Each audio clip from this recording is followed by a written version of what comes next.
Hey, welcome to my channel, Tree EE Mendis Creativity, where we talk all things imagination, creativity, and innovation through the analogy of trees. Check out my merch on the TikTok shop, and don't forget to like and subscribe. The human imagination can be explained through seedlings. There are two networks in the human imagination, the executive network and the default network. The executive network is like the upper part of the seedling that controls waking focused thought, like working memory, which can be found in tree rings, self-control, goal-directed activities like growing taller, putting on diameter, and increasing needle growth. The default network, which is the bottom of the seedling, or the roots, are hard at work beneath the surface, processing events from the day, like storing and sorting fertilizer, and solving problems, like looking for water and mycorrhiza. The operative subconscious is active thought in the default network when we disconnect from the executive network. An example of this is when we top prune the executive network to stop height growth in order for the roots to grow in the default network. The human imagination. Hey guys, I have a problem. Help me goal orient my imagination so my subconscious or default network can solve it.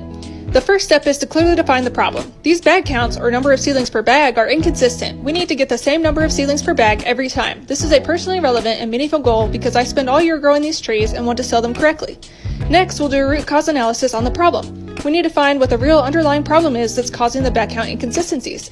We can do this by examining each step in the process. Are the bag packers rushed? Are inconsistent seedling sizes making a difference in how many seedlings can be packed in a bag?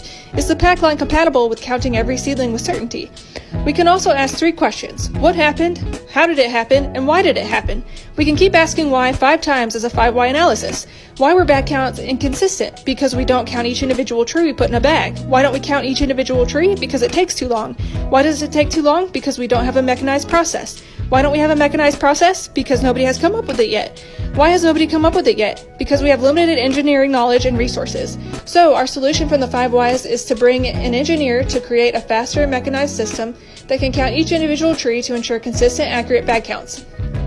Another way to look at this problem is through upside-down thinking.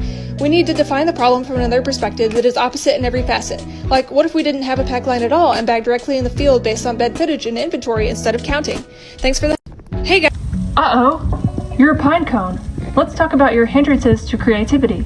External hindrances to creativity include education, which is a predetermined boxed-in system that says there's only one right way and rewards conformity. Family can hinder creativity by not supporting or punishing creativity.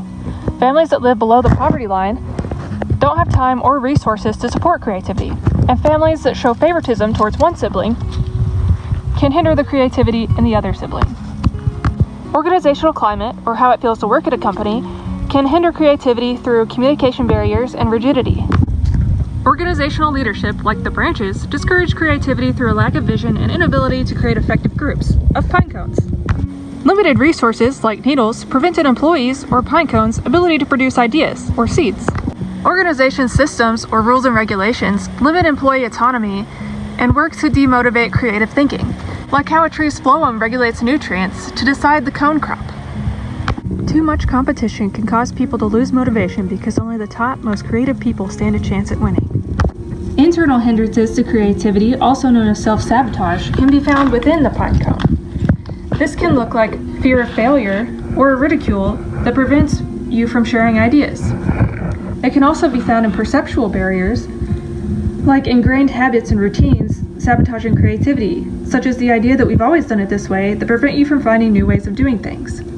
Lastly, emotional barriers, such as stress from experiences like relationships, work, finances, and health bring up emotions like anger, fear, anxiety, hate, and love that create an emotional paralysis where our minds are focused on processing those events instead of creative thinking. Hey my innovative junkies, let's talk stage theory of creativity through the process of wood products. Creativity is the production of novel and useful ideas, or in this case, dimensional lumber. The first stage is preparation. In general prep, individuals take in general knowledge and experiences. For trees, this would be the intake of fertilizers and nutrients.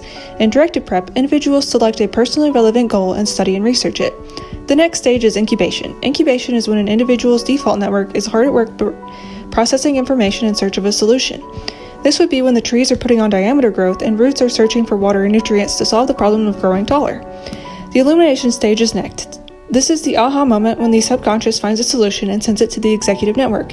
For trees trying to become wood products, this is when the they reach maturity and are at their maximum biological rotation age and are cut down. The last stage is verification, where ideas are tested to see if they are viable. This would be where lumber is stress tested in a mill. Thanks for watching! Hey creative cats! Today we're going to be practicing perceptual decoupling by disengaging from our immediate reality to let our default networks take over and engage our imaginations. Mind wandering is a disengaging technique where your thoughts have little to do with your external stimulus. This usually occurs when you are engaged in undemanding tasks. My mind wanders most when I'm driving or in the shower. Mindfulness is a metacognition technique where you are aware of your own thought processes. You can focus intently on details you might normally miss by dwelling on a single thought through focused meditation, like the song of a bird. Mental solitude is another way to disconnect from the demands of reality. In solitude, you can empty your mind of stressors like work, social media, and school and release any inhibitors to your imagination. Imaginative play allows you to disengage from reality by creating and playing in a make-believe world. For example, slaying a dragon with a sword instead of a dog and a stick. What techniques will you try? Let me know in the comments. Hey creative